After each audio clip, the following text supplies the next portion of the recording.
اور مجلسیں کس کی بہتر ہیں؟ اور ہم نے ان سے پہلے بہت سی امتیں ہلاک کر دیں، وہ لوگ ان سے ٹھاٹ باٹ اور نمود و نمائش میں کہیں اچھے تھے۔ کہہ دو کہ جو شخص گمراہی میں پڑا ہوا ہے، رحمان اس کو آہستہ آہستہ مہلت دیا جاتا ہے، یہاں تک کہ جب اس چیز کو دیکھ لیں گے جس کا ان سے وعدہ کیا جاتا ہے، خواہ عذاب اور خواہ قیامت، تو اس وقت جان لیں گے کہ مکان کس کا برا ہے اور لشکر کس کا کمزور ہے۔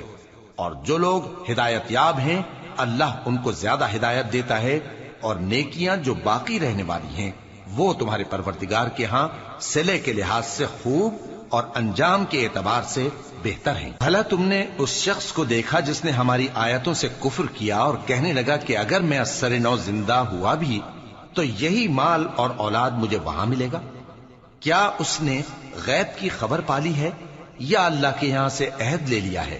ہرگز نہیں، یہ جو کچھ کہتا ہے ہم اس کو لکھتے جاتے اور اس کے لیے آہستہ آہستہ عذاب بڑھاتے جاتے ہیں، اور جو چیزیں یہ بتاتا ہے ان کے ہم وارث ہوں گے، اور یہ اکیلا ہمارے سامنے آئے گا۔ اور ان لوگوں نے اللہ کے سوا اور معبود بنا لیے ہیں تاکہ وہ ان کے لیے موجب عزت ہوں۔